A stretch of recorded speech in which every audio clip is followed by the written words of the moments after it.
రాష్ట్రంలో మున్సిపల్ కార్మికుల సమ్మె నేపథ్యంలో ఎక్కడికక్కడ చెత్తా చెదాలు పేరుకుపోతున్నాయి. ప్రైవేటు కార్మికులతో చెత్త ఎత్తించేందుకు అధికారులు ప్రయత్నం చేస్తున్నప్పటికీ ఎక్కడికక్కడ భారీగా చెత్త పేరుకుపోయి దుర్గంధం వెదజల్లుతోంది. దీనికి తోడు ప్రతినిత్యం ప్రజలు మరింత చెత్త పోస్తుండటంతో వీధులన్నీ చెత్తతో నిండిపోతున్నాయి. ఈ క్రమంలోనే నెల్లూరు జిల్లా వ్యాప్తంగా పరిస్థితిపై మా ప్రతినిధి సురేంద్ర మరింత సమాచారం అందిస్తారు.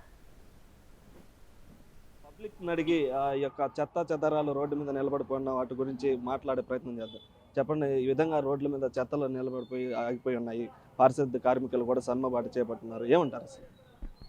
ముందుగా నమస్కారం, నా పేరు బాబీ భగత్. ఈరోజు మనం కానీ చూసినట్లయితే నెల్లూరు నగరపాలక సంస్థ పరిధిలో ఉన్నటువంటి ప్రతి ఒక్క డివిజన్లో కూడా ఇదే పరిస్థితి చూస్తూ ఉన్నాం. ఎందుకంటే ఇప్పుడు ఉన్నటువంటి వాతావరణ ప్రభావంలో కూడా అనేక మందికి జలుబులు కావచ్చు, దగ్గులు కావచ్చు, జ్వరాలు కావచ్చు, మామూలుగా రొటీన్గానే వస్తూ ఉంటాయి ప్రతి ఒక్కరు కూడా. ఆ ప్రక్రియలో ఈ చెత్త వల్ల, ఈ దోమల వల్ల, ఈ దుర్వాసన వల్ల పసిబిడ్డలకు కావచ్చు, ఇంకా అనేక అనారోగ్యాలకు గురవుతుంది. కేవలం ఇది అధికారుల నిర్లక్ష్యం అనే చెప్పాలా. వాళ్ళు సమ్మె 10 రోజుల నుంచి సమ్మె చేస్తున్నా మీరు కనీసం ప్రైవేటు వ్యక్తులను పెట్టైనా సరే ఈ చెత్తను అనేది ఎత్తించుంటే ఈరోజు ఈ సమస్య అనేది వచ్చి ఉండదు. ఇంత పెద్ద ఎత్తున చెత్త అనేది పేరుకొని పోయదు.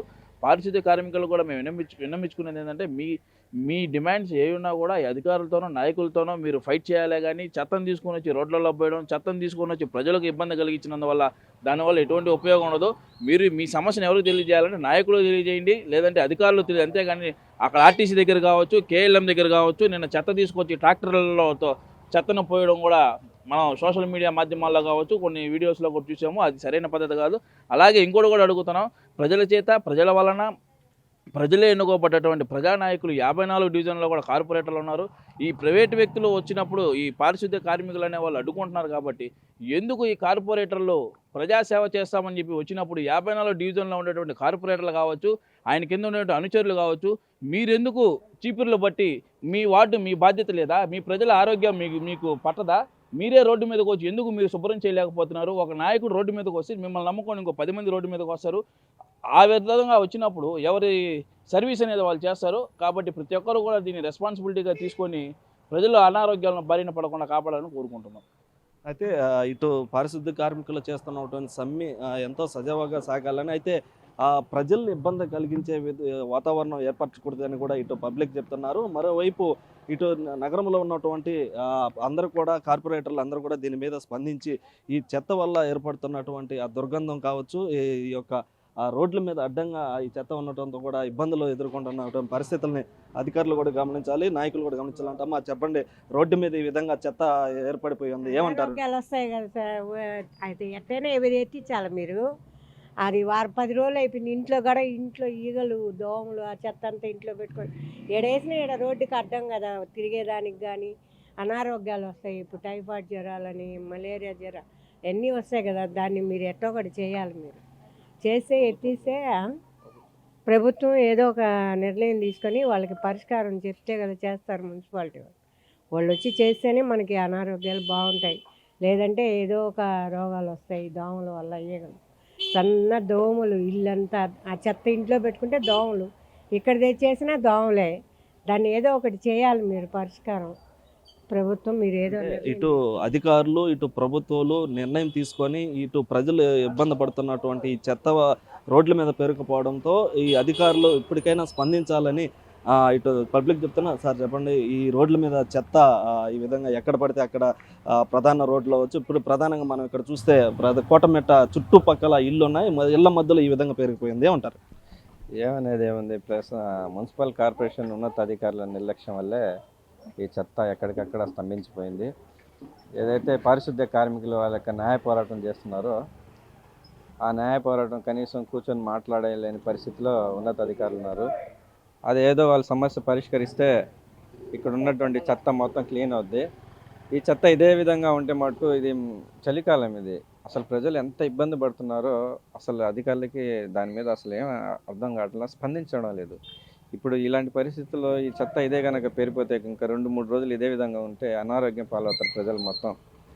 ఈ ఉన్నతాధికారులు, ఈ మన మున్సిపల్ కమిషనర్ గారు కూడా ఏం చెప్తున్నారంటే నేను పారిశుద్ధ్యాన్ని క్లీన్ చేస్తాను, మొత్తం ఎక్కడికక్కడ తీపిస్తానని మాటలకే పరిమితం అవుతున్నారు. కానీ దీని మీద ఎలాంటి నిర్ణయం తీసుకోలేకపోతున్నారు.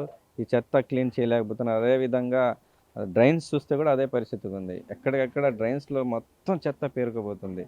అసలు ప్రజలు ఈ అనారోగ్యం పాలైతే ఎవరు దానికి బాధ్యత?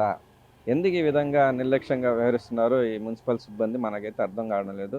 ఇప్పటికైనా ఉన్నతాధికారులు వెంటనే స్పందించి దీనికి ఏదో ఒక మార్గం చూసి ఈ చెత్త వెంటనే ఇక్కడి నుంచి తీయించకపోతే ప్రజలు చాలా ఇబ్బంది పడతారని చెప్పి ఈ సందర్భంగా తెలియజేస్తాం. సార్ మీరు చెప్పండి, ఈ డ్రైనేజీలు చెత్త రోడ్ల మీద పేరుకుపోయి ఇబ్బందులు ఎలా ఎలా ఉన్నాయి ఏమంటారు?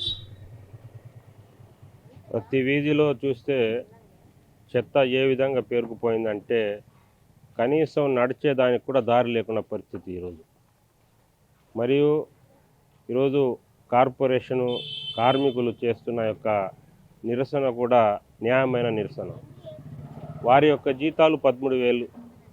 మరి వారికి గతంలో ముఖ్యమంత్రి జగన్మోహన్ రెడ్డి గారు పాదయాత్ర చేసినప్పుడు వారికి ఇచ్చిన హామీలు, మా ప్రభుత్వం వస్తే మీకు పర్మనెంట్ చేస్తామని చెప్పడం, మరి ఈరోజు అదే న్యాయమైన పోరాటం చేస్తున్న యొక్క కార్మికులు యొక్క వాళ్ళ యొక్క డిమాండ్ పూర్తి చేసి ఈ వీధుల్లో పేరుకుపోయిన చెత్త మరియు కాలువలు నిండిపోయి అవన్నీ ఇండ్లలో కూడా వచ్చే యొక్క దృశ్యాలు మనం చూస్తున్నాం.